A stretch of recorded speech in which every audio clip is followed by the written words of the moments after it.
মানে করছিলেন না, আমরা করবো সামনে আর কি। আমরা তাদের যদি পরিচয় আমরা যদি পেয়ে যদি আমাদের কাছে ভ্যালিড তথ্য আসে যে এই ধরনের পরিস্থিতিটাকে উস্কে দিয়ে কেউ প্রভোকেশন করার চেষ্টা করেছে, নিশ্চয়ই তার জন্য আইন আছে দেশে, নিশ্চয়ই প্রত্যেকটা লোকে আইন অমান্য করলে তো তার আইনি ব্যবস্থা নেওয়ার সুযোগ রয়েছে।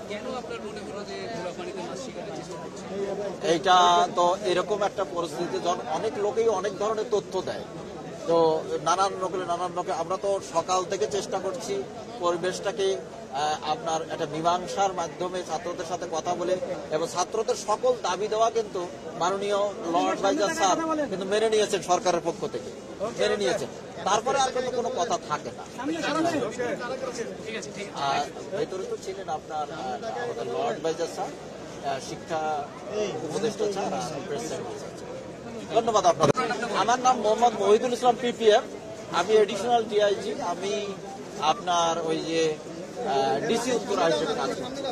ধন্যবাদ, ভালো থাকবেন। আপনারাও অনেক কষ্ট করেছেন, আপনারাও হেল্প করেছেন আমাদের।